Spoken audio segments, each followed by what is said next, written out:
तो गाइस अभी हम करने वाले हैं गुड होप से रोमैक का जो लेयर्स है ना वो इंपोर्ट करने वाले हैं। किसी का वो आया था मेरे पास मैसेज। सो इस तरह से हमारा ये सॉफ्टवेयर खुल जाता है।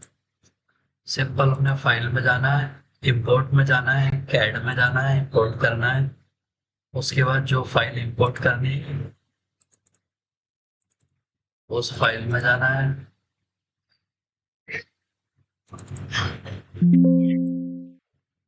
अ, आपको ये इस तरह से जो फाइल होगी DXF फॉर्मेट में होगी, .dxf। तो यहाँ से फॉर्मेट जो है वो ये सारे एस STP, STEP, IGS, ये सारे फॉर्मेट सपोर्ट करता है। ओपन कर लो। फिर यहाँ पर दिखा होगा वुडवर्क DXF इंपोर्ट। एक होता है कैड प्लगइन, अभी हम प्लगइन से नहीं कर रहे हैं, हम वुडवर्क में इंपोर्ट कर रहे हैं DXF। तो ये लिखा है import in import element contours and micros convert display configuration for the DXF processor. ये दोनों चेक रखना, इससे तुम्हें डिस्प्ले मिल जाएगा और ये अपना एलिमेंट्स को कॉन्ट्यूर एंड माइक्रो में कन्वर्ट करेगा। ओके करोगे तो ये इस तरह से ये हमारी फाइल है पूरी बनी हुई। ये हमने सारे लेयर्स डाले हुए हैं, यहाँ पे ये दिखा भी रहा है क्या क्या आ रहा है। यहाँ पे ये दो बटन होते हैं, लेफ्ट साइड के लिए होता है, एक राइट साइड के लिए। आप कोई सा भी प्ले कर दो। ये प्ले करते ही ये देखो ये इंपोर्ट हो गई पूरी फाइल। ठीक है, हॉरिजॉन्टल ड्रिल भी आ गए, वर्टिकल ड्रिल भी आ गए इसमें। और ये हमारा पॉकेट आ गया, ये हमारा एक्स वाला शो आ गया, ये वाई वाला शो आ गया। ठीक है ना, ये 10 mm 8 mm के होल आ गए, ये 14 mm का होल आ गया। ये सारी इंफॉर्मेशन है। ये हमारा कॉन्ट्यूर्स आ गया। इसमें हमने टूल डिफाइन करना होता है, मैंने लेयर्स में टूल डिफाइन नहीं किया हुआ है। ये देखो टूल डला हुआ है। अगर मैं इसको क्लिक करूँ तो ये 101 नंबर टूल नंबर ले रहा है, पर मेरे पास टूल नहीं है कोई। 101 नंबर बहुत हैवी है, मैं इस कोई सा भी टूल सिलेक्ट कर सकता हूँ या लेयर्स में वो टूल नाम दे दो तो वो ऐड हो जाएगा। ठीक है, इसके अंदर भी हमने थिकनेस नहीं डाली हुई है, इसको मैं 18 कर देता हूँ। ये अंदर 18 mm सेंटर लिया हुआ है, राइट लेफ्ट कर सकते हो या ये टॉप से दिखाता हूँ। चलो अभी अंदर चल रहा है लेफ्ट में, राइट में बाहर चल रहा है टू। तो ये आप यहाँ से सेट कर सकते हो।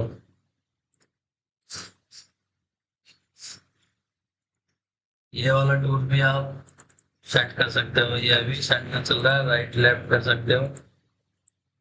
ये अंदर चलेगा। टूल नंबर 102 है। 102 टूल नंबर क्या है? 22 mm का टूल है, फास्ट है ना टूल है ये। हमें चाहिए डमी है, डमी स्टार है, मेरे पास टूल नहीं है बने हुए। नीलिंग टूल ये है शायद। ठीक है, 120 नंबर।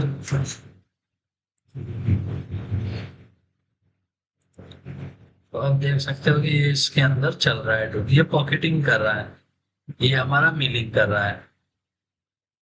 ठीक है, और इसकी डेप्थ भी हमने ज्यादा डाल दी है, 110 वहां पे टूल में।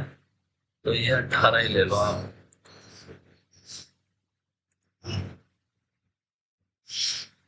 तो बेसिकली यही होता है। और ये सारे बोर आ गए जो हमने वहां से डाले, ये पॉकेट आ गया, ये पॉकेट सेलेक्ट किया हुआ है, ये हॉरिजॉन्टल टूल है सारे।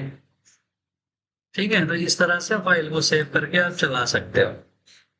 अब आ रहा है इसके जो हमने कैड में जो लेयर्स डाले हैं वो लेयर्स क्या होते हैं। देखो ये कैड फाइल है। अभी इनके जो लेयर्स नेम है ना वो मैं आपको शो कर देता हूँ। लेयर्स नेम ये है। ये जो एफ पॉकेट 10 है, ये 10 mm डेप्थ मारेगा। ये एफ पॉकेट 15 है, ये 15 mm डेप्थ मारेगा। अच्छा, आपने लेयर्स का नाम लिखना सेम ऐसे, ये स्पेलिंग मिस्टेक भी नहीं करनी है। ये अंडरस्कोर बड़ा एफ लिख के, अंडरस्कोर बड़ी पी लिख के, फिर छोटे एबीसीडी लिखनी है। मतलब जैसे ये दिख रहा है ना वैसे ही लिखना है। एफ के 90, टी 140। तो ये एफ के कह रहा है डेप्थ, डेप्थ कितनी है आपकी 19, टूल नंबर क्या है 140 नंबर 2। और इसमें हमने सिर्फ डेप्थ डाली हुई है, टूल नंबर दिया नहीं है, तो ऑटोमेटिकली ये ले रहा है। इसका नाम भी वैसे ही करना होगा, एफ के डैश, हमें जितनी डेप्थ डालनी है डेप्थ, फिर उसके बाद डैश टी, टी लिख के पड़ी, उसके बाद 140। तो ये लेयर अपने लेयर्स, टूल वाले लेयर्स बन जाएंगे ये जो है कटिंग करने वाले। उसके बाद आते हैं हॉरिजॉन्टल, ये एच ड्रिल 8.5, ये हॉरिजॉन्टल ड्रिल है, ये होमैक में काम आता है। तो ये जितने भी रेड कलर दिख रहे हैं ना, ये हमने सारे ऐसे 30, ये देखो ना, ये कॉलम बनाया हुआ है हमने, 8 mm ऐसे लिया हुआ है हाइट में, और ये 33 mm डेप्थ में, तो ये डबल की डेप्थ है, और ये इसका डाया है टूल का। तो इतना ही बना के हमने इसको लेयर असाइन करनी होती है 8.5। ठीक है, 8.5 का मतलब है अगर आपका पीस जो है 18 mm का है या 17 mm का है, तो 8.5, 18 का है तो आप 9 डाल सकते हो। ठीक है, उसके बाद आते हैं एमडी एनोटेशन।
तो अभी हम यहाँ पे देख रहे थे ना, यहाँ से शुरू करते हैं।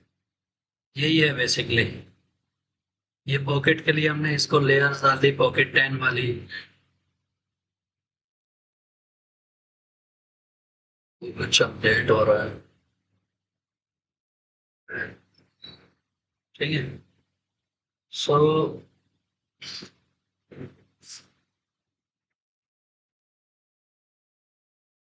ठीक है, अच्छा ये जो हमने बाहर वाली लेयर डाली हुई है, ये हमने डाली है ट्रिम वाली लेयर, वी ट्रिम। ठीक है ना, वर्टिकल ट्रिम की है ये। अगर हमने पीस को ट्रिम करना है तो ट्रिम करने के लिए है।